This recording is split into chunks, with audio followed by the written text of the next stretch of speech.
Y bueno, pues muy gustosos de una sesión más, la verdad es que estamos muy contentos.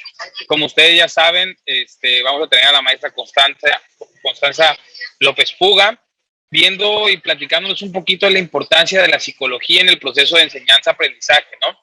Lo que lleva, la importancia que lleva la psicología en todo desarrollo educativo, en todo desarrollo de enseñanza y ese proceso también de aprendizaje, ¿no?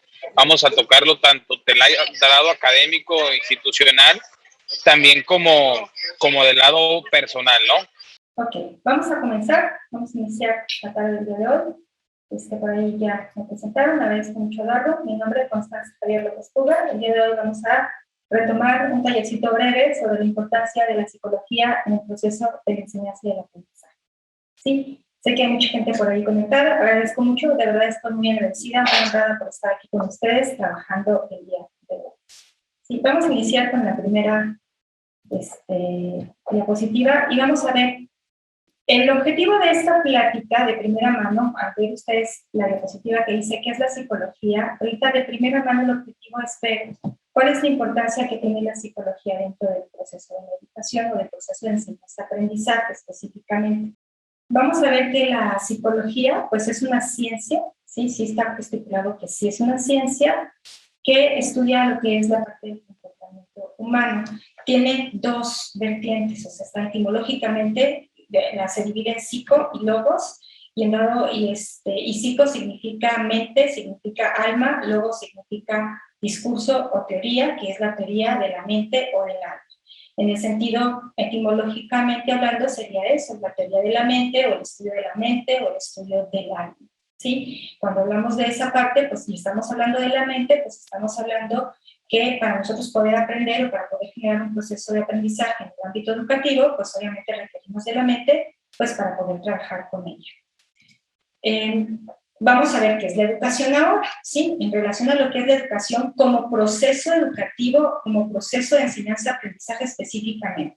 Porque recuerden que hablar de educación, pues es meternos que si la educación de los padres, que si la cultura, que si la sociedad, pero en este caso lo vamos a referir específicamente al proceso del aula, del proceso de enseñanza-aprendizaje. Y en este sentido, vamos a ver que, de acuerdo a García Diego, pues el término educatio significa cría, instrucción, enseñanza, formación del espíritu. Fíjense nada más cómo se relaciona desde ahí con la psicología, ¿sí? Indica el que cría, el educador, el maestro, el preceptor. Y por su parte, Guzmán nos refiere que viene de la palabra educere, que es de ex, fuera, ducere, llevar, o sea, llevar hacia adentro o desarrollar. Sí, que esto es algo importante. Ahí vamos viendo cómo se va ligando la cuestión de la psicología con la educación de una primera mano. ¿Sí? Vamos a ver las áreas de la psicología, porque hablar de psicología pues es muchísimo. Hablamos de una psicología en ramas como por ejemplo la investigación, en varias áreas, pero nos vamos a enfocar a lo que es la psicología aplicada, que es lo que comúnmente conocemos que es la psicología clínica, la educativa, la laboral y la social. En el ámbito de la psicología aplicada, lo que impacta al área de la educación, como su nombre lo indica, es la psicología educativa, que es esta área que se dedica al estudio de la enseñanza humana en los centros educativos. O sea, todo lo que nosotros como psicólogos podemos hacer dentro del ámbito educativo, que no precisamente es estar en el aula con el alumno, no precisamente, pero que sí implica de alguna manera también lo que el psicólogo le pueda proporcionar al maestro para mejorar sus estrategias para favorecer los aprendizajes que tenemos en nuestros alumnos. Esa es la parte fundamental de la psicología educativa. Aunado a eso, pues también la psicología educativa proporciona otros apoyos. Apoyos, por ejemplo, para situaciones con problemas de aprendizaje, apoyos para el control de la conducta, apoyos en este sentido, para que contribuya a favorecer el clima áurico en el proceso del maestro, de cómo en dado momento también inclusive apoya al maestro en cómo generar ciertas estrategias para él sentirse acorde con el manejo del grupo, ¿sale? Entonces, vamos a ver que dentro de las áreas de la psicología, ya específicamente en el ámbito educativo, vamos a ver que hay un área diferencial, un área de psicología de desarrollo y un área de psicología de aprendizaje.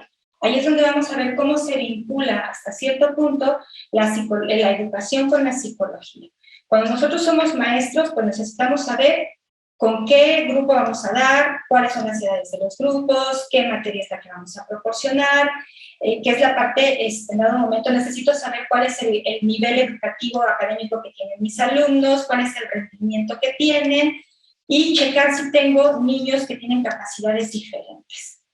En lo que es la parte de la psicología diferencial, tiene como propósito la descripción, la predicción y la explicación de la variabilidad del comportamiento entre los procesos. Y esto lo hago a través de un comparativo, ¿sí? Entonces podemos decir, el CI normal es de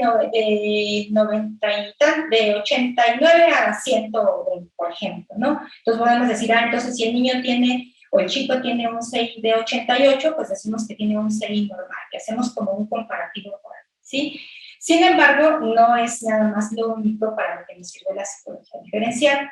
La psicología del desarrollo, que en algún momento es la rama de la psicología que estudia todos los cambios conductuales y psicológicos de las personas para poder predecir los comportamientos, también nos contribuyen a favorecer los aprendizajes, retomado de lo que es la parte del ciclo vital del desarrollo o de las etapas del desarrollo, ¿sí? No es lo mismo darle clases a los niños de preescolar, que son niños que tienen edades entre 3, 4, 5 años, a darles clases a los niños de sexto de primaria o de quinto de primaria que tienen 10, 11 años. Sus procesos de desarrollo son totalmente diferentes, ¿sí? Luego van a decir ustedes, bueno, entonces, ¿qué pasa con los adultos después de la adolescencia? Entonces ya los adultos todos trabajamos igual. Pues no. No es lo mismo trabajar con adolescentes que trabajar con adultos jóvenes, así como tampoco trabajar con adultos de más de 40, 50 años, ¿sí? Que a veces, por ejemplo, podemos tener en el aula, si trabajamos en sistemas ejecutivos o mixtos, entonces podemos tener gente que ya tiene una experiencia de vida mucho más grande y que su proceso de pensamiento es totalmente diferente. Inclusive sus situaciones físicas son totalmente diferentes para favorecer sus aprendizajes, ¿sí? Una persona a mí me ha tocado dar clase en sistemas ejecutivos y yo a veces me ha tocado ver gente que tienen 35 años y que les cuesta mucho trabajo aprender porque ya tuvieron mucho tiempo que dejaron de estudiar. Y entonces digo, ¿por qué el chico de 20 sí aprende más rápido y por qué el de 30 y tantos no? Cuando se supone que ya tiene conformada toda su inteligencia, todo su proceso. Pues resulta que es porque ya no se favorecieron o no se han practicado ciertas áreas o ciertos procesos que con la edad ya no son buen tipo, ya empiezan en declive, como la memoria, por ejemplo, ¿sí? Por ejemplo, ese es uno, ¿sí? Por otro lado, otro proceso psicológico que es el que más compete en el ámbito educativo es el aprendizaje, que es el estudio, es el que se ocupa específicamente de los procesos que se van produciendo relativamente en el proceso de enseñanza-aprendizaje, ¿sí? Aquello que permite que el sujeto crezca, madure en relación a lo que recibe del exterior, lo procesa acá en su cabeza y es lo que va a aprender para después poderlo él ejecutar o llevar a cabo según en el área o el ámbito de formación en el que se esté presentando. En relación a esto, pues el aprendizaje no es igual. Si ustedes se dan cuenta, las áreas de la psicología, tanto la diferencial como la del desarrollo, pues van más o menos de la mano, ¿sí? O sea, el aprendizaje, de alguna u otra manera, no podemos separarlo de la cuestión diferencial, porque obviamente sabemos que los niños podemos decir y sabemos que los niños de primero de primaria y de segundo de primaria están en proceso de la adquisición de la lectura y la escritura, ¿sí? Pero ya, por ejemplo, un niño de sexto año, ¿verdad? Que ya tiene otro proceso de pensamiento más desarrollado, que ya está más grande y no ha adquirido la lectura, entonces estamos viendo que ese niño tiene algo que en dado momento no está funcionando bien en su desarrollo o en su aprendizaje, que no le está permitiendo adquirir ese proceso de lectoescritura, ¿sí? Entonces vamos a ver cómo desde las áreas de la psicología, tanto diferencial como de desarrollo y de aprendizaje, de alguna u otra manera se ven implícitas y son de suma importancia en el proceso educativo y de enseñanza-aprendizaje. Eso lo vamos a ver un poquito más adelante, vamos a ir checando. vamos a ver que hay demasiadas teorías del aprendizaje. No las voy a explicar todas, no las voy a explicar, nada más voy a hablar de manera muy general, porque esto nada más va a permitir que en algún momento tengan ustedes una visión general del por qué el aprendizaje es importante, ¿sí? Las teorías son las que aquellas de alguna manera realizan una descripción del por qué se dan las cosas, y en este caso, por qué se dan las del aprendizaje. En las teorías hay diferentes teorías, las teorías del conductismo, cognitivismo, la teoría del humanismo y la teoría constructivista. Todas estas teorías, desde sus paradigmas, pues dan una explicación al aprendizaje. Por ejemplo, las teorías del conductismo nos dicen que nosotros somos estímulo-respuesta, entonces vamos aprendiendo según los estímulos que nos van dando y podemos ser seres condicionados, ¿sí? La teoría del cognitivismo, bueno, es una teoría que está relacionada con el desarrollo del pensamiento. En ese sentido, pues todo lo que es la parte cognitivismo, cognoscitivo, cognitivo, hace referencia a lo mismo y tiene que ver con los procesos del pensamiento. O sea, cómo el niño va aprendiendo y que aprende de diferentes etapas de acuerdo a su propio desarrollo de pensamiento, hasta llegar a desarrollar un pensamiento abstracto.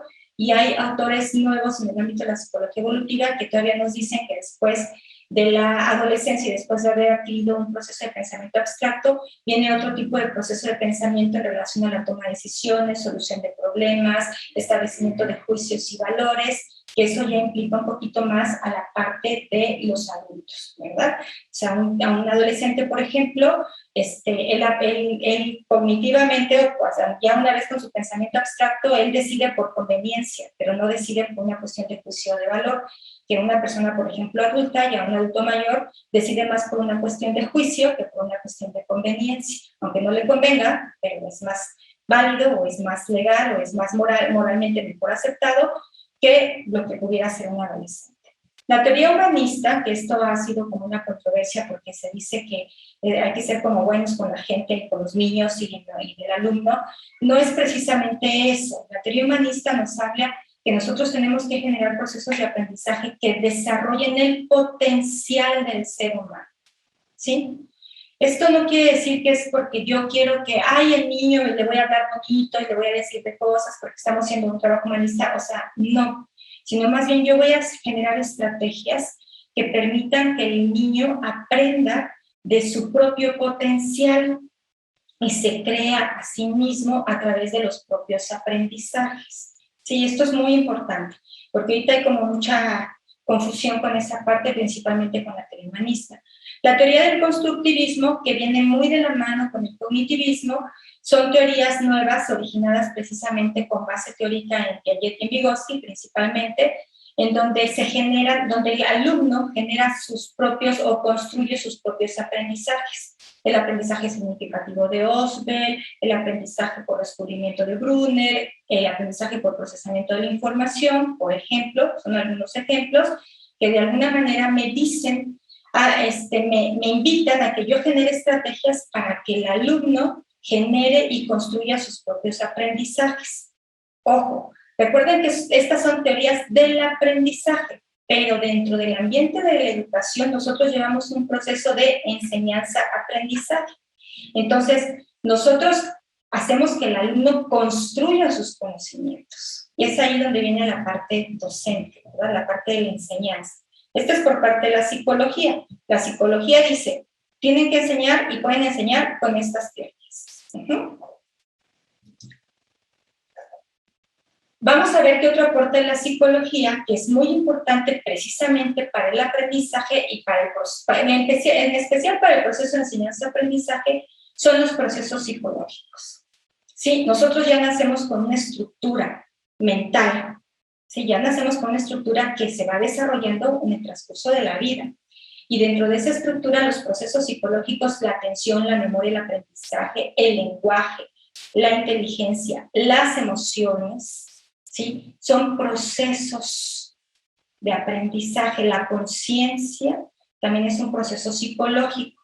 Y si ustedes se dan cuenta, todos estos procesos están inmersos para que el sujeto pueda aprender, ¿sí? O sea, no puede haber un aprendizaje si no genero una motivación en el aula o no genero algo que llame la atención para que el alumno se enganche. Y eso genere atención. Una vez que genero la atención, entonces produzco algo para que el niño recuerde cosas que trae y entonces las pueda llevar a cabo en el aula. O le enseño cosas nuevas para que después él las pueda también procesar y entonces las pueda aplicar. Entonces, si ustedes se dan cuenta, todos estos procesos van inmersos. No se puede hablar de los procesos psicológicos por separado, es muy complejo, ¿sí? O sea, los podemos ver por separados en una clase, ¿no? Yo les puedo decir, la atención es esto, la memoria aquí, o sea, los podemos ver por separados, pero en la aplicación dentro del aula no se pueden separar. Cuando hablo de atención, si estoy generando atención, es porque ya tengo que estar generando un proceso de aprendizaje y tengo que estar generando un estado emotivo en el alumno para que se enganche y esa información que yo estoy dando en el aula quede almacenada en la memoria y yo la pueda corroborar después. Es decir, que el alumno tenga capacidad de evocar recuerdos de cosas que ya aprendió. Me voy a ir todavía un poquito más adelante. Ya recordó esas cosas, entonces ahora lo que requiere es llevarlas a cabo y aplicarlas. Y para eso necesita otra vez los mismos procesos. Atención, memoria, inteligencia, conciencia, percepción, o sea, tengo que ver, tengo que analizar, y entonces en función de eso, todos los procesos psicológicos están inmersos en automático en un proceso educativo. Están inmersos en toda nuestra vida, porque como seres humanos, como ya traemos esta estructura, pues obviamente siempre lo vamos a ocupar, pero a nosotros como docentes sí nos compete tenerlos muy en claro, tenerlos muy en claro para poderlos utilizar en el proceso educativo.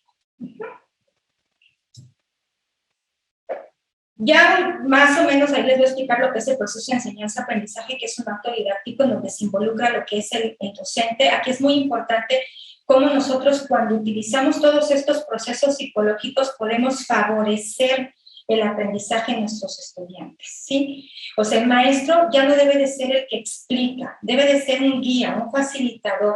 ¿Qué va a facilitar? Ojo con lo que voy a decir. Va a facilitar procesos de aprendizaje. Tiene estrategias de enseñanza que va a transmitir al alumno y que va a hacer que el alumno genere sus aprendizajes para que ellos construyan, colaboren, aprendan a aprender, se den cuenta cómo están aprendiendo. ¿A través de qué? Pues de los medios, todos los recursos que voy a tener, ya sean tecnológicos, materiales, presenciales, virtuales, como los tenga, tienen que generar un aprendizaje. Se tienen que contextualizar a un currículum, ¿sí? Pues en base a qué? A un programa. De acuerdo al programa que voy a dar, pues van a ser todas las estrategias que voy a diseñar para poder, que tengo que planear y que voy a evaluar para que de alguna manera generen esos aprendizajes a través de una orientación, de una motivación, que esto es muy importante, es un proceso psicológico, la motivación, ¿sí? Para poder informar, para que el alumno genere y construya su propio aprendizaje. Esto es muy importante. O sea, yo no puedo hacer que el alumno aprenda lo que yo aprendo o lo que yo quiero que aprenda. Yo voy a hacer que el alumno aprenda de lo que yo voy a enseñar. Él tiene que aprender lo básico y lo sustancial que le va a servir y yo tengo que asegurar que eso es lo que aprende. ¿Sí? Esto es muy, muy importante porque a veces nos enfocamos y a veces perdemos ahí contexto porque decimos, es que no aprende a leer, pero si ya lee, sí, pero no lee como yo quiero. O sea, no, espérate. Por ejemplo, en el aprendizaje de la lectura, fíjense bien, hay un estudio que dice que neurológicamente hablando, los niños pueden aprender a leer hasta los 8 años, neurológicamente hablando, y nosotros los hacemos hablar a los 6, 7 años, de 4, 5 años que ya leen. Y entonces la mamá se desespera porque dice, es que mi niño tiene 7 años y no sabe leer, lo pone a leer, y sí lee, medio lee las sílabas, está en proceso de adquisición. Que no lee como el maestro quiere y como la mamá quiere, ese es otro boleto diferente, ¿sí? Entonces tenemos que, para eso nos sirve la psicología del desarrollo en este sentido, para ver en qué edades, cómo es el proceso madurativo cerebral, verificar hasta qué edad es posible que el niño pueda aprender a leer, cuándo me va a representar realmente un problema cuando el niño no sepa leer, por ejemplo. Por ejemplo, en la psicología del desarrollo, este es un ejemplo. Otro, los que trabajan, por ejemplo, con niños de primaria, ¿sí? Que tienen problemas precisamente con la lectura. Pregúntele a la mamá si el niño gateó. Recuerde que la lectura es un proceso visoespacial. Hay un estudio que está corroborado, ¿verdad? Es un estudio de correlación en donde niños con dificultades de lectura, niños que no gatearon, son niños disléxicos. Es una correlación, ¿eh? No dice qué causa qué. Simplemente establecen que está comprobado que niños que tienen problemas para leer o que son disléxicos es porque no gatearon en la infancia. Se saltaron esa etapa del desarrollo. Ese es un ejemplo de por qué es importante conocer algunas cuestiones puntuales en el desarrollo del niño, por ejemplo, para los procesos educativos. Voy acá. Vamos a ver la enseñanza. La enseñanza, ok. ¿Qué hacemos? ¿Por qué lo voy a separar del aprendizaje? Porque la enseñanza no es un proceso psicológico, la enseñanza es un proceso pedagógico, ¿sí? Pero obviamente es inherente al aprendizaje. A la vez, es algo complejo. Porque aparte de que es un proceso de aprendizaje, es un proceso que va correlacionado, el aprendizaje psicológico pertenece al sujeto, la enseñanza, al final del día, es externa, pertenece a quien la otorga, ¿sí? Vamos a ver que la enseñanza, de alguna manera, instruye, doctrina, maestra, o sea, nos da advertencia, esa es la definición general, nos muestra, nos expone, pero es algo externo, viene de hacia afuera hacia el sujeto, ¿sí? ¿Qué es lo que hacemos en el proceso de la enseñanza como docentes? Nosotros diseñamos actividades, la institución nos genera el aula, el docente genera las actividades, en la institución generamos el trabajo en equipo individual, colaborativo, y generamos ejercicios y hacemos cosas, ¿sí? Y aseguramos que el alumno comprenda lo que yo voy a enseñar. ¿A través de qué? De estas actividades que estamos diseñando. El alumno, ¿qué va a hacer? Va a desarrollar sus aprendizajes, ¿sí? Es bien curioso, a mí me tocó observar una vez a niños de preescolar, y entonces es muy curioso, es muy difícil. Yo respeto mucho a los niños de preescolar y yo las admiro mucho porque es muy complicado trabajar con niños pequeñitos. Y la maestra, desde su concepción y desde que se baja al nivel del niño, al pensamiento del niño, le explica al grupo la actividad que tiene que hacer. Yo me quedé viendo, y de los niños, simplemente como 4 o 5 niños me entendían. De un grupo de 20 y tantos niños, 20 y tantos, sí, más 20 y tantos. Y yo dije, bueno, ¿y ahora cómo le va a hacer la maestra con los demás? ¿Verdad? Porque entendieron y uno le decían sí, y los otros no. Ya saben que los niños son bien honestos, ¿no? Y entonces lo que hizo la maestra fue agarrar a los niños que sí habían entendido la actividad, hizo pequeños grupos e hizo que esos niños le explicaran a los otros niños lo que la maestra les estaba pidiendo.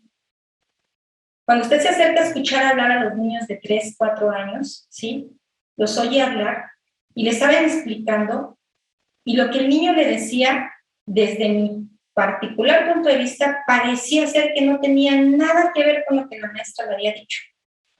Sin embargo, al terminar la actividad, todos los niños hicieron lo que la maestra había solicitado.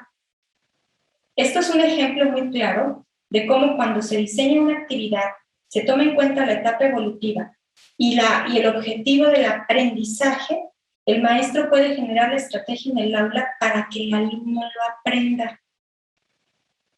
Que la actividad no quedó como a la maestra le hubiera gustado, eso no lo evalúa ella evalúa que se haya aprendido la esencia del contenido que ella quería, ¿sí? Entonces, esto es sumamente importante y hay que tenerlo en cuenta, porque para nosotros como docentes sí es importante el diseño. ¿Dónde está la clave del aprendizaje para nosotros? En el diseño de las actividades. Ahí es donde está totalmente claro, ¿sí? Por eso es importante estudiar a veces, si somos, si nosotros tenemos una carrera que no está bajo la formación pedagógica y estamos dando clase, es muy importante estudiar una maestría, porque normalmente lo que hacemos es repetir lo que nuestros maestros en la universidad o en los institutos nos enseñaron, ¿sí? Y esto es muy común. Si son maestros normalistas, pues traen una base muy importante y lo que tienen que hacer con una maestría es actualizarse, porque los estudios cambian, las estrategias cambian, las teorías cambian.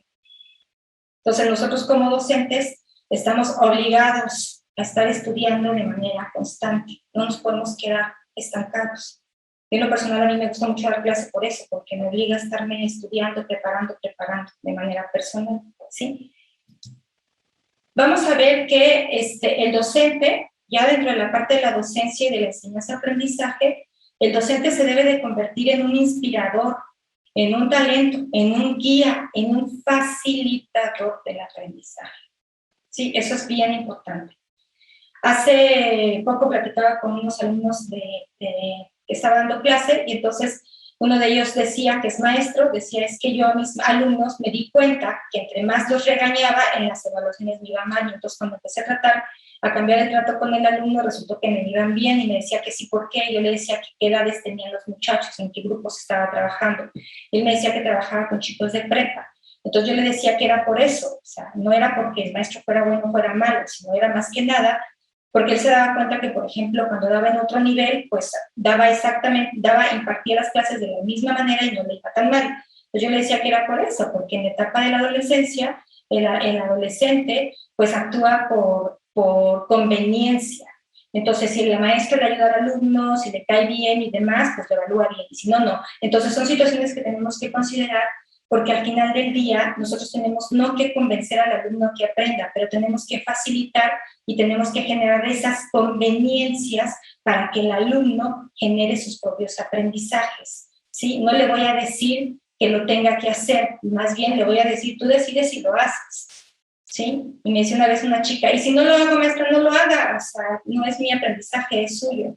Y me dice, entonces, ¿qué va a pasar? Pues no sé usted qué cree que va a pasar, a ver, dígame usted qué cree que va a pasar. Pues no me va a poner 10, pues claro que no le voy a poner 10. Usted asuma su responsabilidad.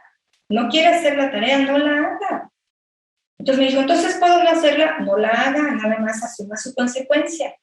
Dijo, no, pues entonces sí la tengo que hacer. Esa es su decisión, no es mía.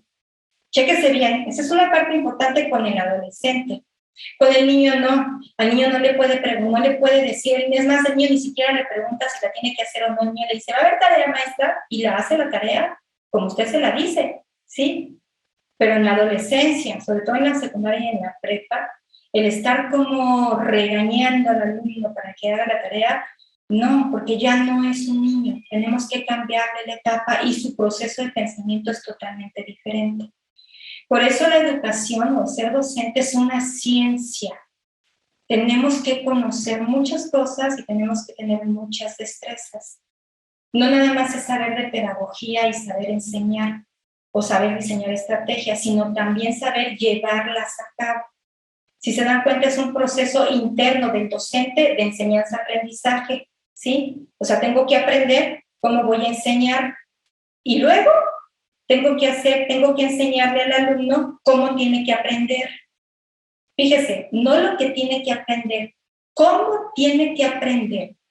Y todavía aún más, le tengo que hacer ver al alumno qué cosa es lo que él está haciendo para aprender, para que tome conciencia de sus procesos psicológicos.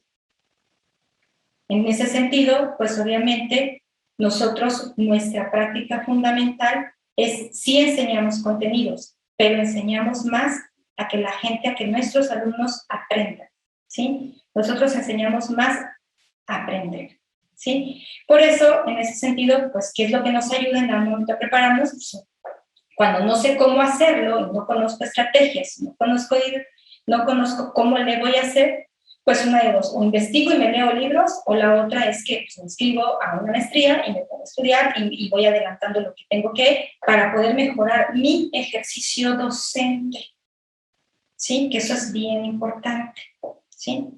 Y no sé si ya... Ok.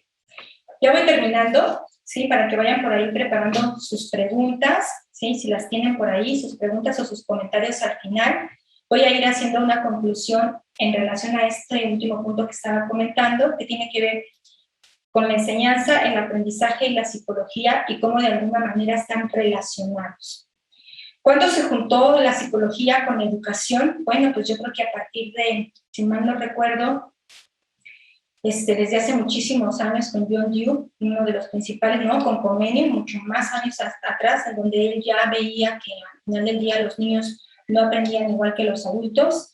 Entonces ya desde hace muchísimos años se ha venido juntando o han venido pedagogos muy importantes retomando cuestiones psicológicas en los procesos de aprendizaje.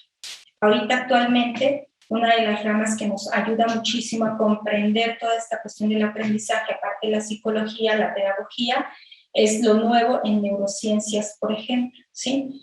O sea, hay muchas cuestiones de neurociencias que ahorita como educadores nosotros tenemos que tener en cuenta para poder favorecer estos procesos de aprendizaje. Nuestra función dentro de la enseñanza es favorecer aprendizajes, no enseñar contenidos. Eso es algo que hay que tener siempre muy en cuenta.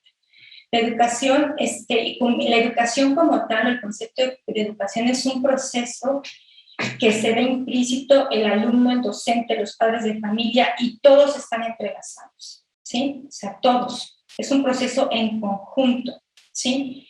No podemos trabajarlo por separado, sobre todo si estamos trabajando en el ámbito de la educación básica. Ahí es donde tenemos que tener en cuenta todavía mucho a los padres de familia. Y ahorita en la actualidad, por los procesos evolutivos de nuestros adolescentes en la prepa y los primeros años de universidad.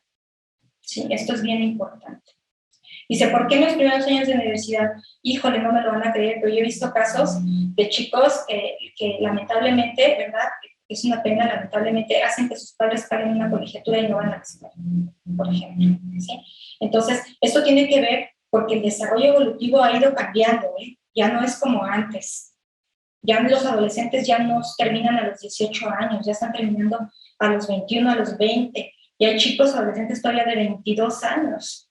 Entonces, esto ha ido cambiando. Por eso es importante tomar en cuenta todo esto. Al interactuar con personas, en automático estamos trabajando con conducta y con comportamientos. Porque es el aprendizaje, pero aparte es el control del grupo, la conducta, la emoción del niño, del adolescente, del alumno, ¿verdad? Que hay que comprender también dentro de este proceso educativo. Por eso es que nosotros como seres humanos somos seres biopsicosociales y no lo podemos perder de vista. ¿Sí? Somos seres biológicos, psicológicos, pero también interactuamos con el medio ambiente. La enseñanza requiere no nada más de saber enseñar o saber conceptos básicos de pedagogía o generalidades, ¿sí? Implica conocer y manejarlos para tener buenas destrezas para ello, ¿sí? Considerar los procesos psicológicos, las etapas evolutivas, las diferencias individuales, van a ayudarnos a nosotros para poder favorecer los aprendizajes y poder generar mejores estrategias de enseñanza-aprendizaje.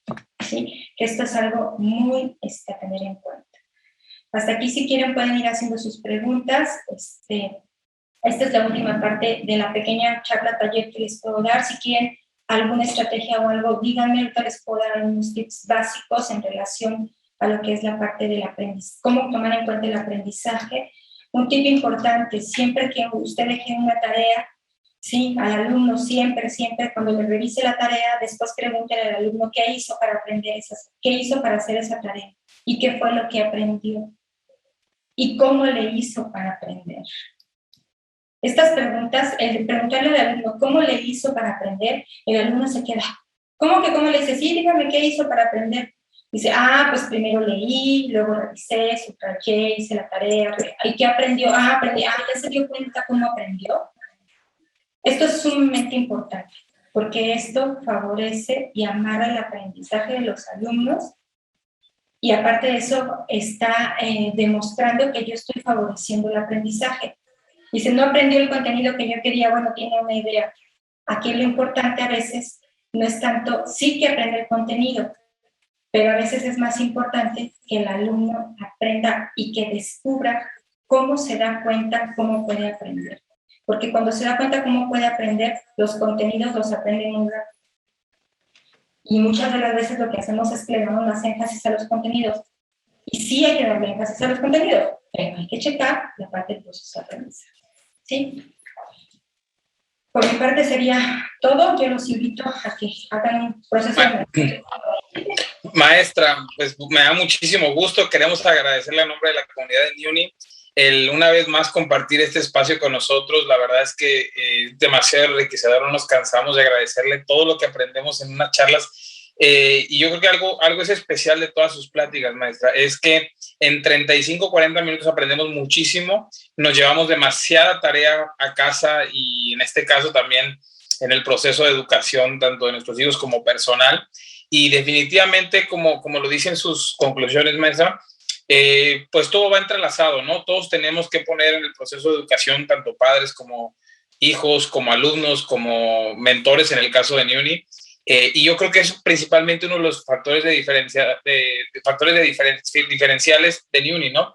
En el cual los mentores y los alumnos trabajamos en equipo, bajamos al docente que estamos acostumbrados a verlos en un pedestal, y no me refiero con ello a perder autoridad, a perder esta parte, sino verdaderamente trabajar en equipo, que el mentor vaya de la mano con los alumnos y podamos investigar juntos, ¿no? Yo creo que hoy en día nos hemos dado cuenta que tanto los alumnos como los profesores, los maestros, tenemos muchos que aprender unos de otros. Todos los días aprendemos cosas nuevas. Necesitamos estar aprendiendo conocimientos, destrezas nuevos que mejoren nuestra educación, ¿no? Entonces, maestra, si me lo permite, vamos a abrir un poquito de preguntas y respuestas. Me gustaría hacerlo un poquito dinámico, no quitarles mucho su tiempo, pero tenemos varias personas interesadas que aquí en el chat nos están poniendo. Pero a diferencia de como normalmente lo hacemos, me gustaría que, si así nuestros invitados lo aceptan, pudiera cada quien abrir su micrófono y preguntar la duda que tenga, ¿no? Entonces empezaría con, no sé, ahí el equipo de NIUNI me puede apoyar. ¿Con quién empezaríamos? Con Ricardo García. Correcto. Ricardo García, si nos hicieras favor de por ahí abrir tu micrófono. Sí, buenas tardes. Buenas tardes, bienvenido.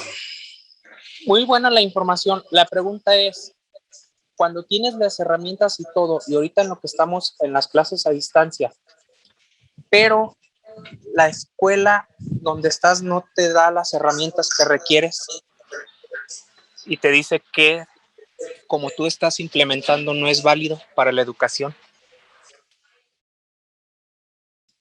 Bueno, ahí estamos hablando de un proceso de institucional, más que de aprendizaje como tal. Exacto, o sea, a eso me refiero, porque o sea, la información que usted nos proporciona es muy buena. Yo la he aplicado, ¿verdad? ¿Por qué? Porque yo parte de esta información la he visto y la vi en la maestría que tomé. Entonces, yo la empecé a aplicar en mis alumnos y sí me resultó. Pero mis coordinadores me dicen que no es la adecuada. Ahí, ¿cómo puedo hacer para convencer a mis coordinadores? Yo creo que habría que explicarles cuál es el proceso de aprendizaje y la finalidad del aprendizaje como tal y de la educación. Yo creo que tiene que ver con un aspecto más institucional y de gestión y de la institución como tal. Porque si se están resultados, pues entonces yo creo que se tendría que valorar con los resultados que se están teniendo. Sí, porque digo, o sea, sí lo gestioné, sí hice todo, pero me dijeron, digo, a lo mejor no sé, ¿verdad? Porque yo lo apliqué en una clase de matemáticas, porque yo doy matemáticas 1 hasta matemáticas 4. Y como usted dice, sí cuestionaba yo a los alumnos, cómo es que investigaste, qué te pareció, qué aprendiste. A eso yo le incluía el método de, ¿saben qué, jóvenes? Yo vengo a aprender con ustedes, yo no lo sé todo, ¿sí? Quiero saber qué es lo que ustedes desean aprender y me resultó, ¿sí? Y le digo, o sea, lo cuestioné, lo gestioné en la institución y me dicen, no, es que no puede ser así y menos en una clase de matemáticas, a lo cual yo vi más interés en el alumnado poniéndolos a participar y todo. Una cosa, de primera mano hay que ver cuál es el modelo educativo que tiene la institución, de primera mano. En un segundo momento, algo que sí, o sea, sí tenemos que darle la oportunidad al alumno que en dado momento diga qué es lo que se le hace aprender, pero nosotros ponemos los contenidos. Y nosotros no podemos salirnos de un contenido de un programa. Podemos actualizar un programa, pero no le puedo dar toda la libertad al alumno, a ver, dime tú qué quieres aprender, o sea, no es en ese sentido. O sea, es de esto que tengo aquí, o de estos problemas que tengo aquí, de estos, ¿con cuál quieres iniciar? O sea, ahí hay que checar, porque no sé si sea porque se haya, que no, porque se salió de los contenidos del programa, o en su caso porque no está siguiendo el modelo educativo de la institución. Eso es muy importante. Ok, sí, porque da cuenta que lo que yo pienso y yo veo es lo siguiente, ¿verdad? Porque yo estoy en una institución donde tienen pantallas, tienen todo, ¿verdad? Y yo soy de licenciatura, soy de sistemas, ¿sí? Y tengo una maestría. Entonces, yo me fui mucho sobre las TICs. ¿Para qué? Para atraer y a llamar la atención del alumnado, lo cual sí lo hice, apegándome a los lineamientos y todo que me dio la institución. Pero lo que no les pareció, que fue lo que yo vi, es la manera en que yo los estaba integrando. O sea, me decían, no, es que tú tienes que enfocarte más en estarles dando. Entonces yo les daba la introducción y yo les pedía a ellos que indagaran un poco más y yo resolvía sus dudas a lo que no iban entendiendo y a los que más.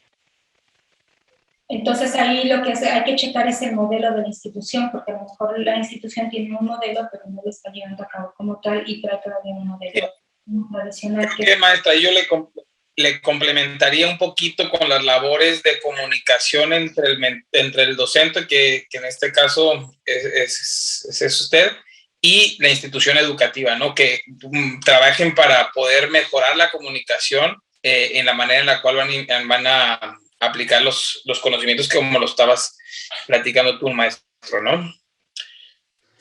Ok, sí, o sea, porque le digo, o sea, la verdad, ahorita parte de la conferencia que nos compartió y todo el taller es excelentísimo, trae muy buenas estrategias y si uno las aplica, supera las expectativas y el alumno se adentra a los temas como uno no tiene una idea, o sea, es mucho más de lo que uno espera. Claro. Pues muchísimas gracias por tus buenos comentarios y pues bueno, por la felicitación a la maestra Connie. Por aquí tenemos otra pregunta que creo que va muy ad hoc, de Bernardo Domínguez. No sé, Bernardo, si la quisieras hacer o quieres que la compartamos nosotros. Nos pregunta, no, te la voy a hacer, maestra. Creo que, porque la veo varias veces. ¿Qué estrategia nos sugiere para apoyar a los alumnos con rezagos de aprendizaje en este tiempo de pandemia? Todo esto que se dejó de aprender a lo largo de este año, ¿no? ¿Cómo lo aplicamos? Partir, yo creo que de lo que los chicos saben, de dónde se quedaron y partir de donde saben. O sea, no de lo que el programa educativo me marque en algún momento, no por saltármelo, sino más que nada verificar cuáles son los aprendizajes previos que tienen y en algún momento verificar cuáles son los intereses y ver en función de eso hacia dónde los voy a encaminar. Tiene que ver mucho la materia, el contenido, el nivel educativo que voy a dar. Si es con rezago educativo porque no entraron a clase o no tenían los y demás, yo creo que sí sería bueno establecer una estrategia previa antes de entrar con los contenidos del nuevo ciclo, 1 o 2 semanas previas para ponerlos más o menos al corriente con muchas estrategias relacionadas a lo que, no al contenido como tal, yo diría más que nada a estrategias que aprendan, que les enseñen a aprender tomando los contenidos con los que están rezagados y que el chico ahí mismo se vaya dando cuenta cómo le hace para aprender, para que esas estrategias les vayan quedando para el ciclo escolar que viene. Pero sí hay que hacer como un periodo de regularización, por así decirlo, tanto a los contenidos como al proceso educativo, porque hay muchos chicos que inclusive dejaron de ir a la escuela, entonces ya no saben cómo van a llegar a la escuela ni cómo van a entrar, entonces hay que establecer estrategias. Yo creo que unas estrategias importantes que tendríamos que tener en cuenta es enseñarle, por ejemplo, que sepa cómo analizar, cómo hacer reportes de lectura, cómo hacer esquemas o mapas, pero que él los entienda y que él se dé cuenta cómo qué es ese, por ejemplo, un mapa mental, qué es lo que le va a enseñar al alumno, o sea, lo que él va a aprender de ese mapa conceptual. No importa si está feo, si está bonito, pero que el mapa en algún momento al alumno le deje un aprendizaje y se dé cuenta que esa herramienta es una estrategia para que él pueda favorecer aprendizaje. Entonces, sí es actualizar contenidos, pero yo pienso de manera pues muy general, es mi idea muy particular, que yo creo que sí habría que enseñarles a los chicos, a los niños, el manejo de estrategias de aprendizaje y que se den cuenta ellos para qué les son útiles. Esa sería lo que Muy bien, Connie. Y seguramente estas estrategias las vamos a aprender en nuestra primera materia de la maestría en docencia. Recordarles que la maestra Connie hace la apertura tanto en nuestra maestría como, si mal no recuerdo, la segunda materia de nuestro doctorado en docencia. Y en esta dinámica, con lo que hemos venido platicando el día de hoy, haremos de platicarlo en las diferentes materias de la maestría que tenemos aquí en UNI. Recuerden que iniciamos clases el 2 de agosto. Nos quedan muy pocos lugares en las inscripciones, en los lugares de los primeros grupos, pero bueno, estamos listos para recibirlos. Incluso más tardecito les vamos a hacer llegar por ahí un bonus, que es un porcentaje de beca a los que participaron en esta conferencia, ¿no? Quisiera darle un espacio también viene como Ángeles Juárez. No sé si nos pudieras abrir tu micrófono y hacer la pregunta referente a cómo educar ahora con la cámara apagada. Parece que no está.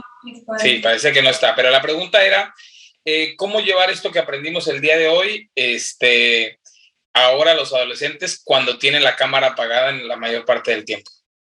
Eso es algo muy común.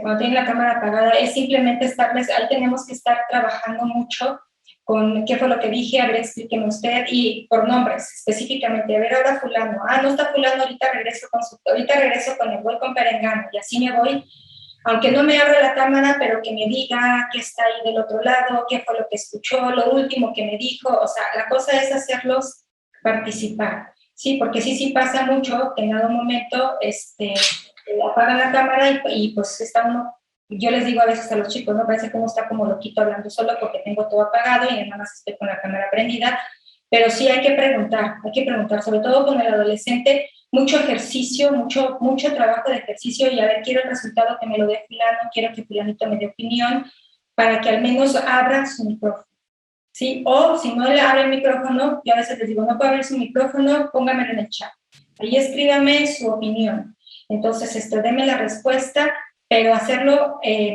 voy checando quiénes son los que más participan e irlo haciendo con aquellos que no participan.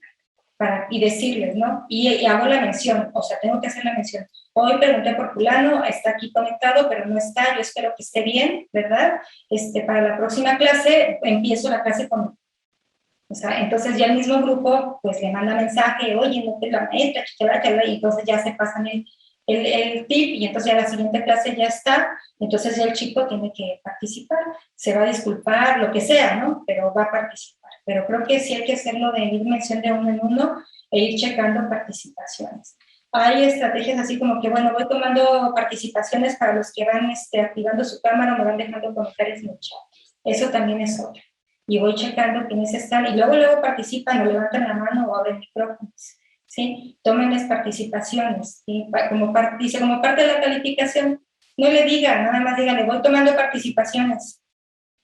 Cuando le dije, ¿cuánto me va a dar al final? No, yo nada más dije que tomaba participaciones. Son adolescentes. Claro.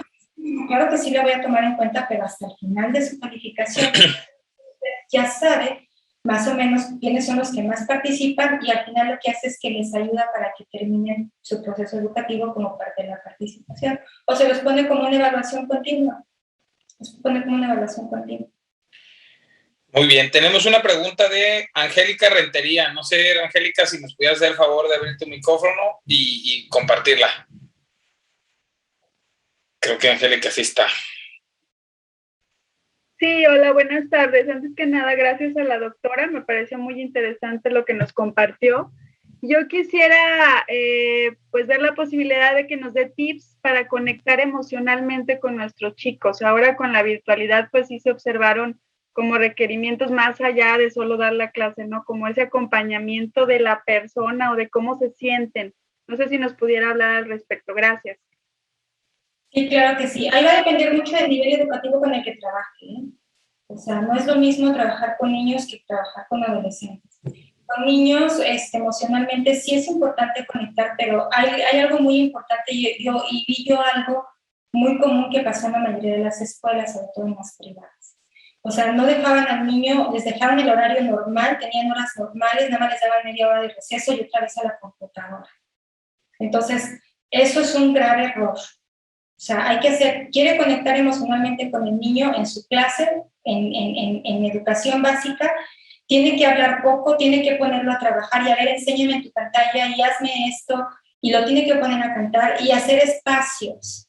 Cada 45 minutos, 5 minutos, vaya, corra a su casa, tómese agua, un pedazo de pan, no sé, lo que sea, y nos vemos en 5 minutitos. E inicio en 5 minutitos con una actividad lúdica, ¿verdad? Y luego ya otra vez los vuelvo a poner a trabajar, ¿sí? Y mucho la parte de, a ver, muchachos, a ver, niños, vamos a trabajar, yo quiero ver, a ver quién va a acabar primero, quién le va a hacer, eso es con los niños. Y también va a depender mucho, porque no es lo mismo el niño de 6 años que el niño de 10 años, o que el niño de 9. Por eso es importante conocer las etapas del desarrollo evolutivo, ¿sí? Y sobre todo el manejo, el desarrollo de la personalidad en este sentido. Cuando son adolescentes, en el caso de los adolescentes, es un poco más fácil porque ellos tienen horas de clase, entonces cambian de maestro. Hay que traer las clases estructuradas. Si de antemano nosotros ya tenemos que tener en claro para poder establecer la estrategia con qué cuento y con qué no cuento. ¿Sí? O sea, yo ya sé cuántos de mis alumnos en algún momento tienen cámara o laptop, pueden prender cámara, audio, cuántos tienen en algún momento problemas de internet, o sea, yo ya más o menos sé, mis alumnos, sobre todo en bachillerato, quiénes se conectan, quiénes no, quiénes abren la cámara, quiénes pueden abrir cámara y quiénes no. ¿Cuáles son las herramientas tecnológicas que yo tengo y que yo sé manejar? Si sé manejar Kahoot, si sé manejar Axinatul, si sé manejar cantidad de estrategias que en dado momento en internet yo los puedo llevar a que las elaboren. Igual con los niños, porque también hay estrategias tecnológicas para niños. Entonces, esa es una forma de llevarlos a nivel de tecnología. Pero sí, por ejemplo, en secundaria y en bachillerato, pues siempre tienen como espacios, porque les hacen bloques de horas, y entre el cambio de un maestro y otro tienen entre 5 o 10 minutitos y se despabilan. Pero los niños no. Entonces sí hay que hacerles espacio por sanidad cerebral, o sea, el niño por visión, por capacidad visual, o sea, el niño no puede estar conectado tanto tiempo en la computadora, tantas horas de 8 a 1 de la tarde, pegadito y nada más le doy media hora de receso. O sea, eso es algo agotador para un niño, estar sentado ante una máquina. Cuando usted de antemano sabe que en el aula de clase el niño está medio sentado, lo tiene sentado un rato, pero el rato ya se para con el amiguito, ya se para con el compañerito, ya va para acá, ya va para allá, eso ya genera movimiento, ya está platicando con el de atrás, ya le agarró el de adelante, o sea, ya está haciendo otras cosas, pero en su casa, en la computadora, no. Y si está con su mamá a un lado, pues imagínese usted, peor tantito, porque la mamá aprende, entiende, o sea, no le ayuda. O sea, se pone un poco complicado todavía el asunto, ¿no?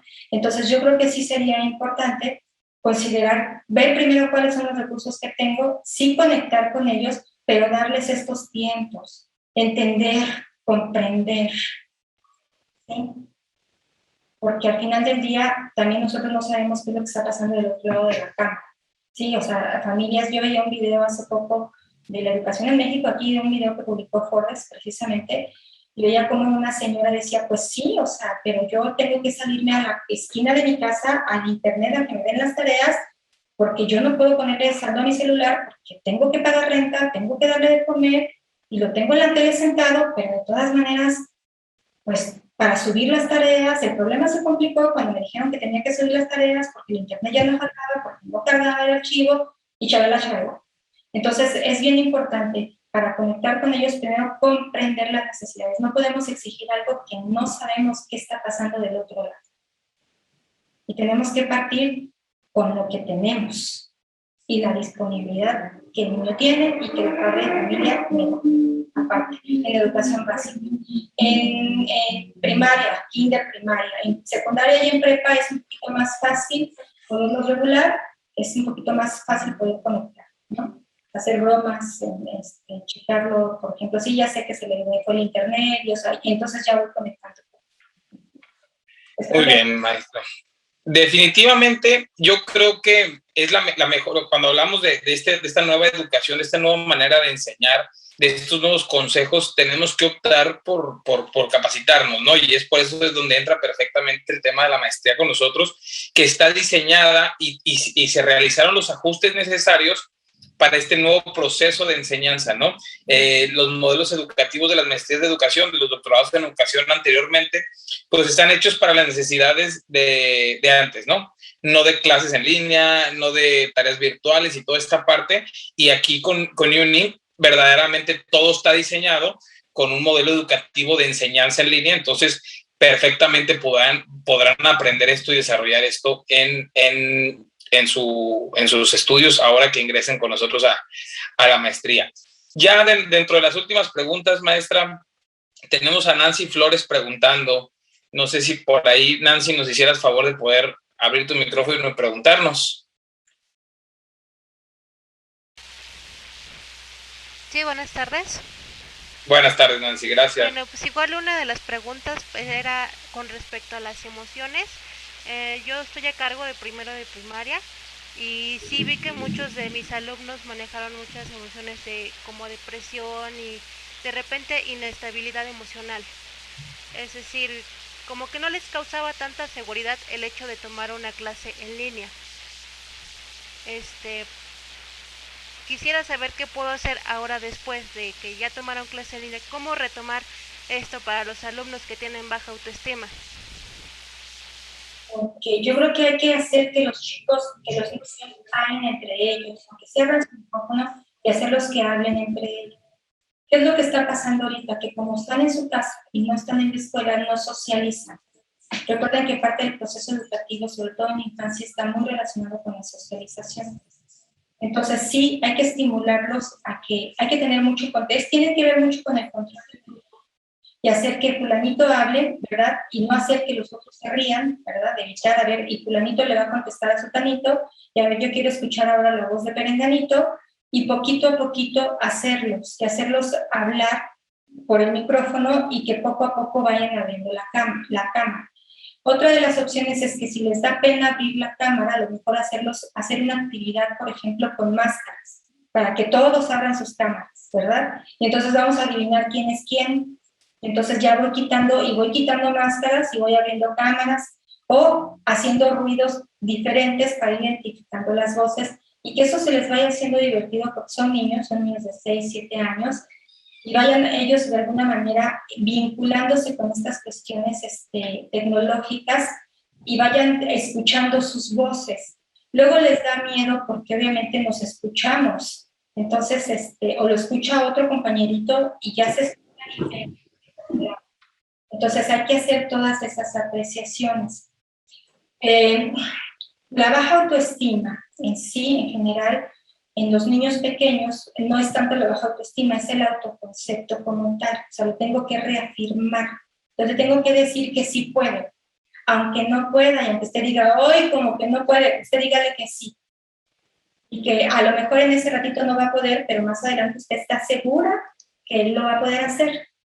Siempre asegúrele al niño, nunca le genere duda, ¿sí? O sea, yo sé que más adelante lo vas a poder. A lo mejor ahorita no quieres hablar, no te preocupes. Yo sé que adelante vas a hablar. Estoy segura que yo voy a poder escuchar tu voz, ¿sí? Porque yo sé que en algún momento tú te vas a animar. ¿Y usted cómo sabe? Ah, ya ves, yo sí sé. ¿Sí? O sea, dele la certeza que él lo va a hacer. De primera mano, no dude. Es que no puedo prender mi cámara. No te preocupes. Con que escuche tu voz es más que suficiente. Ya sé que estás ahí. A los niños pequeños hay que hacerles ver que los estamos bien. O sea, a lo mejor no viendo, porque a lo mejor tiene la cámara apagada, pero sí hacerle ver. Si usted tiene la cámara prendida, decirle, yo sé que tú no me ves. Yo no te veo a ti, pero yo sé que tú sí me ves. Le hago, ¿verdad? Tú me ves. Y yo sé que estás en este cuadrito y tú me... O sea, hay que levantarles mucho esa parte. ¿Qué es lo que les falta a los niños de primero, de segundo de primaria, que no socializan? Bueno, a todos, ¿eh? Ahorita hay mucho problema con los adolescentes. O sea, yo aparte de ser psicóloga de consulta particular y tengo muchos adolescentes en consulta porque no socializan y porque les da pena, ¿eh? Y a raíz de la pandemia, ¿eh? Entonces, imagínate los niños. sobre todo si son hijos únicos, entonces tienen mayor problema. Pero cuando hay hermanos, pues como quiera que sea, con los hermanos se alivianan, pero si no, entonces ahí tienen un mayor problema. Y esto es originado por toda esta situación también. Esto ya es algo que no está en 100% en nuestro control. Pero sí podemos hacer cositas así, sencillitas. Espero haber contestado. Muy bien, maestra. Tenemos también a Miss Patty con una pregunta. Si nos pudiera abrir su micrófono, Miss Patty. Ok, buenas tardes. Hola, maestra. Buenas tardes. Bueno, mi pregunta era, o sea, más que nada, muchísimas gracias por la información, maestra Connie. La verdad es que sí nos está, bueno, a mí, yo soy apenas nueva en esto, pero toda la información me ha nutrido mucho. Pues mi pregunta era igualmente, como mis compañeros ya comentaban, que los niños, pues prácticamente se basan en las emociones. Los míos tuve tercero de preescolar y estuve, tras pantalla igual, y yo veía que ellos se sentían, devastados, lloraban, y pues yo tenía que sacar las estrategias de aprendizaje para que pudieran ellos estar frente a pantalla. Era un poquito tedioso al principio, pero yo quería hacerle la pregunta a maestra Connie, ¿qué otras estrategias podría yo ocupar? Porque creo que nuevamente vamos a estar en línea. Entonces, el tiempo nos está prestando para regresar a presencial. Y eso me preocupa porque vuelvo a tener tercero de preescolar y otra vez nuevamente tras la pantalla. Entonces, yo quería saber si usted sabría de algunas estrategias. Gracias. Vale, gracias, Miss Pati, y buenas tardes. Yo creo que si vamos a regresar virtual, tiene mucho que ver con la tecnología que tengamos. No sé si da una escuela privada o una escuela pública, porque no es igual. Entonces, para poderla más o menos orientar. Y sí es bien importante explicarles a los niños, esto es muy importante. A los niños pequeñitos hay que explicarles, hay que decirles, esta es nuestra manera, vamos a aprender así, tú vas a hacer cosas en tu casa, yo te voy a decir cómo vas a hacer, porque al niño cuando se le explica, el niño dice, ok, así va a ser. O sea, el niño, a diferencia del adolescente, que el adolescente dice, ay, otra vez, o sea, el niño chiquito dice, no, está bien así, porque así la maestra dijo. Más en preescolar, que los niños, las maestras de preescolar para los niños son como sus segundas mamás.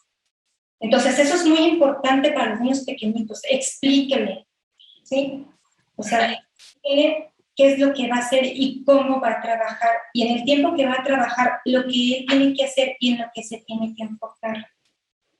No lo tenga mucho tiempo en la pantalla, o sea, tiempos cortitos y póngalo a dibujar, haz en lo que yo veo, fulanito, tú hazme el dibujo fulano de tal, o tú me llenas las papeletas no sé qué, y ahorita regreso contigo, pero voy a regresar, y así se los trae, para que el niño se enfoque en lo que tiene que hacer.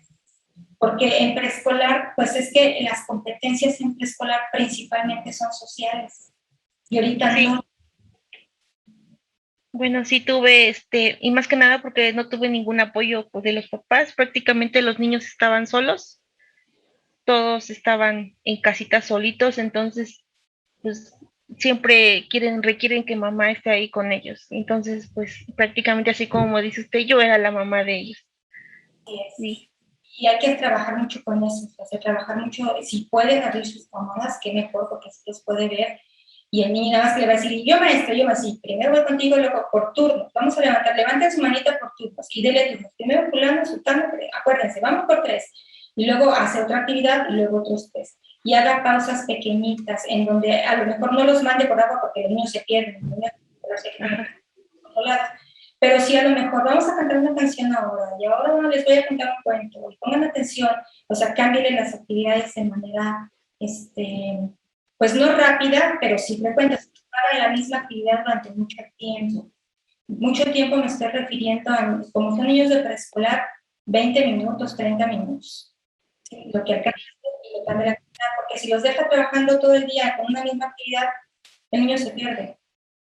Entonces, sí. Lo que haya hecho y que se lo enseñe. Ah, mira, eso está muy padre, ahora vamos a hacer esta otra cosa. Y en la tarde de tarea terminas eso que dejaste pendiente. Para que ya en la tarde paciente se ponga, no sé, a llenar bolitas en un círculo, no sé, la actividad que usted le deje. ¿Sí? Bueno, muchísimas gracias, maestra. Muchas gracias. Tenemos por ahí a Gustavo Sánchez con la mano levantada. Te escuchamos, Gustavo. Sí, aquí estoy. ¿Sí me escuchan? Muy bien, bienvenido, sí, gracias. Perfecto. Antes que nada, los felicito. Muy buena plática, muy buenas imágenes, profesora. Me gustó mucho su ponencia. Está muy bien. Mi comentario es el siguiente. Yo aquí he ocupado mucho lo que se llama la inteligencia emocional. De hecho, leí el libro, aquí lo tengo, no sé si se vea, Inteligencia Emocional de Daniel Goleman. Sí, a mí me ha servido bastante. Yo enseño física y matemáticas a nivel secundaria y preparatoria.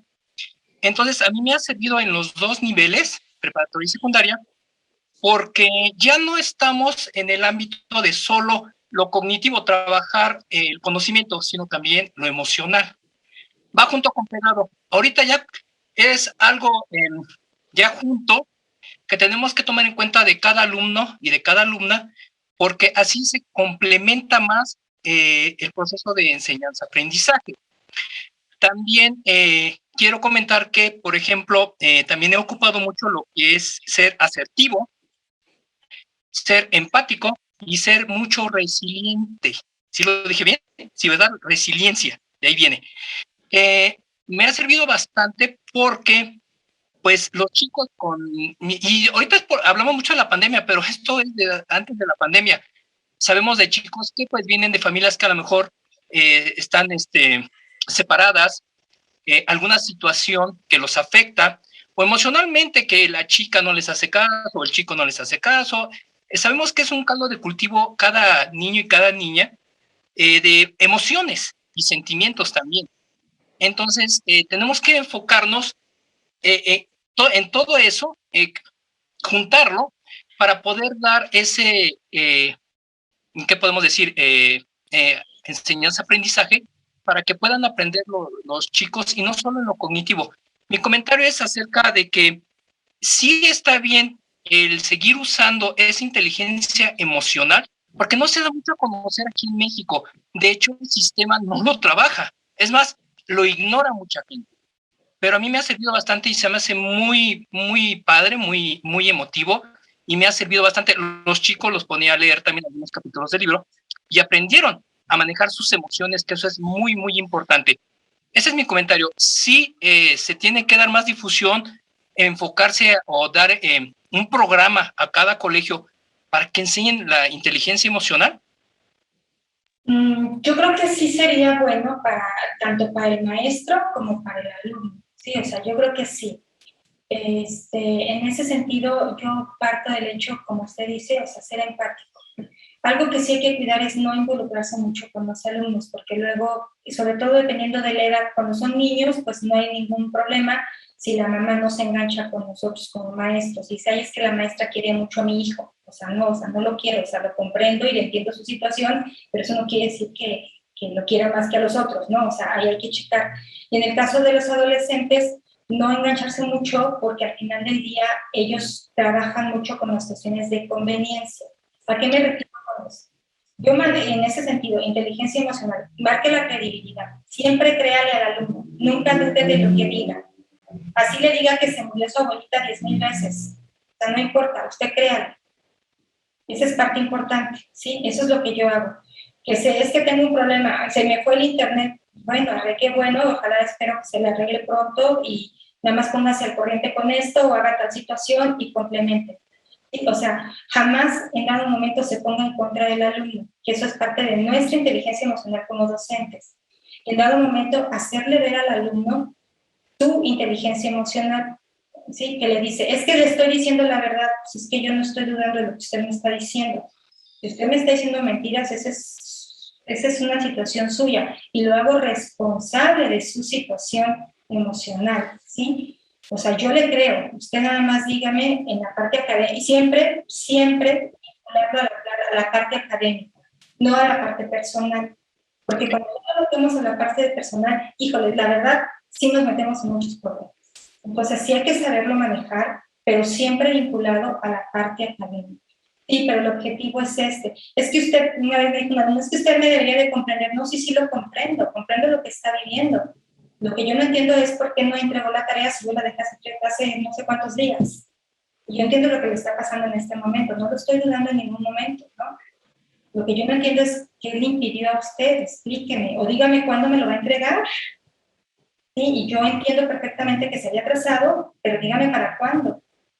Pero si el objetivo es que yo le justifique y no me entregue la tarea, pues no. O sea, tiene que entregarla, y esa es parte de su inteligencia emocional. Le tiene que tomar conciencia de una inconsistencia que la tiene que cubrir. Entonces, yo creo que sí es muy bueno, yo no le digo que no, sí hay que enseñarles a los alumnos a manejar emociones, pero también yo creo que parte importante implica el que nosotros como maestros manejemos nuestras propias emociones. ¿Cuántas veces no terminamos enojados con los alumnos o salimos furiosos en la clase, por ejemplo, ¿no? O cuántas veces queremos llorar, ¿verdad? Si no puede ser, o sea, eso es parte de nuestra inteligencia emocional. Y también enseñarle al alumno, por supuesto que sí, maestro. Claro que sí, muy de acuerdo con lo que usted comenta. Muchas gracias, muchas gracias. Gracias, Gustavo. Gusto saludarte. Tenemos también por ahí a Gabriel Martín, que levantó la mano. No sé si Gabriel por ahí siga, que nos pueda hacer favor de... Hola, buenas tardes, ¿cómo están? Bien, gracias, Gabriel, bienvenido. Gracias. Pues número uno, agradecerles en el material, la verdad es que creo que sí es importante. Honestamente me quedé como que esperando la parte del taller, pero bueno, muy buena charla. Yo, dos preguntas, bueno, una pregunta básicamente. Últimamente me ha tocado capacitar a profesores, y por ahí hay un dicho que dicen que no hay peor alumno que un profesor, con el respeto para todos los que estamos acá. Ahí, efectivamente, la verdad es que muchas veces el tema actitudinal, pues a veces parecen, no todos evidentemente, afortunadamente, pero muchas veces parecieran pues un poquito más inmaduros que alumnos de otros grados menores, ¿no? Ahí, ¿qué pudieran aconsejarme? Yo pienso que una de las cosas que tenemos que tener en cuenta, cuál es nuestra función como docentes y para qué somos contratados, o sea, nuestro rol como maestros, ¿sí? Y mi rol como maestro es ir no nada más a enseñar, sino que este proceso de enseñanza-aprendizaje. No es ir a socializar y no es irme a pelear con el alumno, ni a pelearme con los compañeros maestros, ni echarle tierra a los maestros, ni hablar mal de la institución, ni cosas de ese tipo. O sea, nuestro rol y nuestra función está definida. Y está definida en esto que les acabo de explicar. A nosotros nos contratan para favorecer un proceso de enseñanza-aprendizaje en relación a una competencia, a un programa académico, a una materia, a lo que sea. Para eso me enseñan. Yo creo que esa es una de las cosas que principalmente tenemos que tener. Actitudes va a haber muchas, porque personalidades, pues cada quien tiene su propia personalidad y su manera de enseñar, su manera de dar clases, su manera de tratar a los alumnos. O sea, ahí sí. Yo creo que una de las cosas importantes sería tomar conciencia nosotros como maestros de cuál es la función para la cual estamos con los maestros, con los alumnos, perdón. ¿Cuál es nuestra función? Yo creo que esa es la primera actitud. Tomo conciencia, ¿qué estoy haciendo aquí? ¿Para qué me contrataron? Y en función de eso, con base al reglamento, a los valores, a los principios, al modelo de la institución, pues tengo que adecuar mi personalidad a lo que la institución me está solicitando. El hecho de que yo sea maestra no significa que yo lo sepa todo, ¿verdad? Ni tampoco que yo tengo la última palabra. Y esas son actitudes que a veces, lejos de ayudarnos a nuestro objetivo, que es el proceso de enseñanza-aprendizaje, nos quedamos muy lejos de ello, ¿eh? Entonces, yo creo que sí, la actitud principal, maestro, yo creo que es asumirnos en nuestro rol. Haga de cuenta que es como que ahorita me disfrazo de maestra, ya llego a mi casa, me quito los lentes, me quito la camisa, me pongo una playera de tirantes, un short, lo que quiera, pues ya no soy maestra, ¿sí? Nada más que hay un problema. Nosotros como maestros somos maestros dentro y fuera de casa, porque en la calle se encuentran sus alumnos.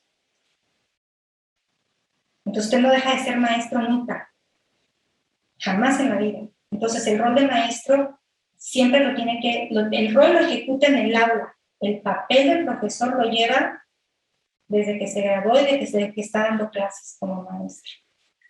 ¿Sí? Y eso obviamente tiene que generar ciertas conductas que obviamente no va a replicar, sobre todo si está con gente que conoce, que fueron sus alumnos y shalala, ¿no? Entonces, yo creo que la principal actitud, desde mi muy particular punto de vista, tiene que ver en que me tengo que ubicar para qué estoy contratada, cuál es mi rol, qué es lo que voy a hacer y qué lineamientos me pide la institución. Si lo que la institución me pide no es de acuerdo a lo que yo hago, pues entonces no se contrate en esa institución y busque otra. Eso es lo que yo sugiero.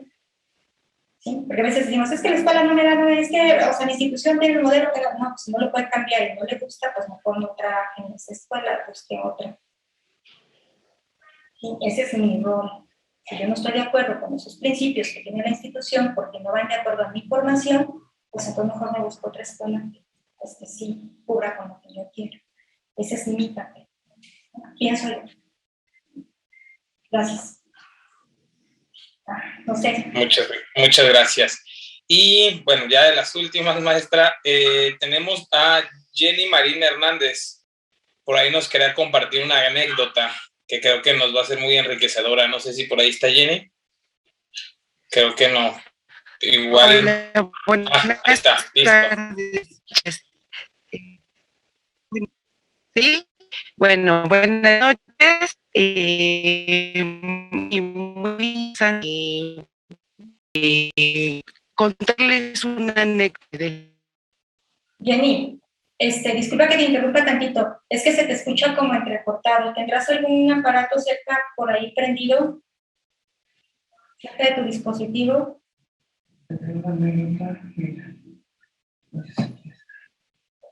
O si quieres leo la anécdota, aquí la tengo, porque se te escucha cortado. Dice que es importante la conexión con los alumnos emocionalmente y una estrategia que les sirvió fue contarles una anécdota de cuando fui estudiante y de esa manera empezamos a dialogar sobre muchas cosas, además que di un espacio para que cada uno nos enseñara algo. Algunos bailaron ballet, nos enseñaron frases en italiano y los alumnos muy contentos a pesar de lo tedioso que fue trabajar en línea. Sí, Jenny, eso es muy importante, son estrategias. Sí, yo también utilizo algunas, yo soy un poquito más sarcástica a lo mejor y aparte un poco más irónica, ¿verdad? Yo a veces les digo, bueno, está usted ahí, tóquenme si quiere, cántenme una canción o díganme algo, ¿no? Entonces, es muy buena la anécdota y es bueno, sí, compartir con algo que nos gusta. Compartir y hablar de nosotros no es malo. Lo malo es que me llevo toda la clase contándole mi vida al alumno. Eso es lo malo. Que yo le pueda contar una experiencia de lo que yo viví en mi vida, que haga alusión a lo que estoy viendo en ese momento, puede ser muy acorde y puede ser inclusive, como decía el maestro hace rato, empático. Lo que no es válido es pasarme toda la clase hablando de mi vida personal y de todas las desgracias que he tenido, ¿no? Eso sí no es válido. O sea, entonces es lo que habría que checar. No sé si hasta ahí, Jenny. A ver si puedes abrir tu micrófono ahorita, a ver si ya te puedo escuchar un poquito mejor. No sé si ahí ya se escucha mejor, no es toda la, pero sí como una parte de romper el hielo con el que es también conocerlos, porque un ciclo conmigo, entonces sí es entre las clases un horario extenso de 8 de la mañana a 3, entonces igual cantando ahí un chiste, adivinanza, luego para entre casa pues también te hizo trabajar en línea, sentado para y es para que igual dando de todo progreso, porque son niños pequeños. Sí, de hecho, sí es importante lo que comentas. Este tipo de estrategias sí contribuyen de alguna manera para poder conectarnos y generar confianza, sobre todo con nuestros alumnos, y que se animen a hablar, sobre todo ahí que estamos de manera virtual. Muchas gracias, Jenny. Muchísimas gracias, maestra. Pues nuevamente invitarlos a poder disfrutar de esta promoción que les vamos a hacer llegar. Les vamos a hacer llegar una beca una beca del 20% de descuento en nuestra maestría y en nuestro doctorado en educación. Se les estará haciendo llegar ahí por el grupo de WhatsApp. Recuerden, iniciamos el 2 de agosto con la semana de inducción. Empezamos clases el 9 de agosto. La maestra Connie va a estar con nosotros en el inicio de esto y en el acompañamiento. Y una sesión muy similar a la que tenemos el día de hoy, en la cual hay una verdadera interacción con el mentor, donde podemos preguntar, donde podemos platicar, dar consejos, escuchar las vivencias que ha tenido a lo largo de su gran experiencia que tiene la maestra Connie y todos los demás mentores. Y principalmente esto es uno de los diferenciadores de NewNI, ¿no? Esa interacción que hay semana con cada uno de nuestros mentores. Connie, te vamos a ver en desarrollo y proceso formativo en las diferentes edades. Sé que ya estás lista, ya está todo tu material didáctico, videos, audios, clases, todo está completo, muy completo. Y estamos ansiosos de poder ya empezar a cursar la maestría. Muchísimas gracias a todos por su asistencia, les agradecemos, les deseamos una excelente noche. Gracias, Connie, como siempre, un gusto tenerte por aquí. Y pues bueno, nos estamos viendo seguramente de aquí habrá varios interesados en la maestría, que estoy seguro que en el transcurso de estos días los veremos en el proceso ya administrativo y se verán contigo en agosto, ¿no? Al contrario, muchísimas gracias a ustedes, de verdad les agradezco mucho la invitación. Y aquí estamos. Gracias y buenas noches a todos. Hasta luego.